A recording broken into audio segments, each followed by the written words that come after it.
विष्णु मधुसूदन कैटभारे नारायणाच्युत त्रिविक्रम चक्रपाणे दैत्यादिशार्जधर श्रीधर वासुदेव गोपाल कृष्ण हरये तव सुप्रभातम्। श्री रुक्मिणी सभवनास हरे मुरारे राधेश गोपसि स्वरूप भृगादि वन्द्या श्रीद्वारकाश्रय विकुण्ठपते भुवनैकमूर्ते गोपाल देव हरये तव सुप्रभातम्। मीनाकृते कमठरूप वराहमूर्ते त्रैविक्रमाय नृहरे भृगु राम राम श्रीराम कृष्ण यदुनन्दन कल्किरूप गोपाल कृष्ण हरये तव सुप्रभातम्। गोविन्द माधव मुकुन्द परात्परेश दामोदराब्जधर नन्दकधारि शौरी गोप गोपी जन संवृत दीनबन्धो गोपीजन प्रिय हरे तव सुप्रभातम्।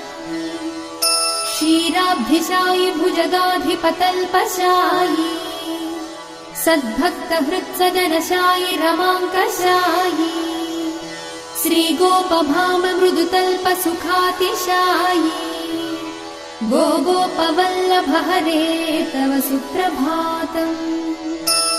श्रीकश्यपात्रिसुकनारद गौतमादि ब्रह्मर्षि सङ्घमनि सन्तव द्वारदेशौ तिष्ठन्ति देव तव दर्शन भाग्य हेतोः गोपाल शेखर हरे तव सुप्रभातम्।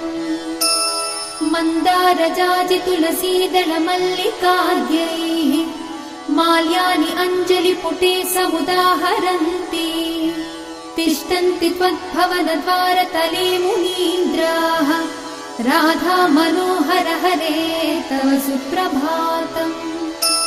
वेदत्रयं पठति गौतम कण्वमुख्याः गायन्ति सद्गुणगणौ वरदासवर्गाः संकीर्तयन्ति तव नाम कथा विशेषाः श्रीनारदादि ऋषय तव सुप्रभातम्। गोवर्धनोद्धरण गोप किशोर गोप गोपी जनामृत सुवेश भवाब्धिपोत त्रैलोक्यमोहन सुमङ्गल दिव्य देह श्री रुक्मिणी सवरदा तव सुप्रभातम्। श्रीवत्स चिह्न शरणागत पारिजात भक्तार्तिभञ्जन कृपाकर दीनबन्धो दैत्यान्तकायति जनप्रिय दिव्य रूप श्रीनन्द गोपतनया तव सुप्रभातम्। पद्माक्ष पद्ममुख पद्मधरा प्रमेय पद्मालया सहृद पद्मनिवास शौरी पद्मोद्भवादिसुरसेवित पाद पद्मा पद्माधिनाथ हरये तव सुप्रभातम्। बृन्दाटवी विहरणाय महेन्द्र वन्द्या कन्दर्पदर्पहर दिव्य सुवेश रूपा चन्द्राननाय सित चन्दन लिप्त देहा गोविन्द यादव हरे तव सुप्रभातम्। श्रीनन्दनन्दन यशोद कुमार धीरा हय्यङ्गवीनदधिचोर सुपुष्पहारा नीलाम्बुदाभसु शरीर रमा विहारा गोपाल देव हरये तव सुप्रभातम्। श्रीभैष्विजाम्बवति सत्य सुदन्ति भद्रा श्रीमित्रविन्द दिवस प्रभु पुत्रिकाद्यैः तिष्ठन्ति दिव्य भवने तव सेवनार्थम् गोपी मनः प्रिय हरे तव सुप्रभातम्।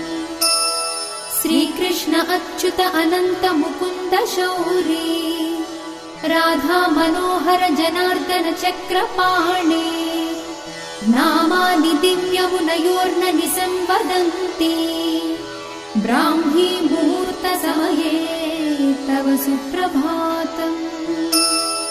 श्रीकृष्ण सुप्रभातम् ये पठन्ति महर्निशम् दूरीकृतान् महापापान् श्रीकृष्णानुग्रहात्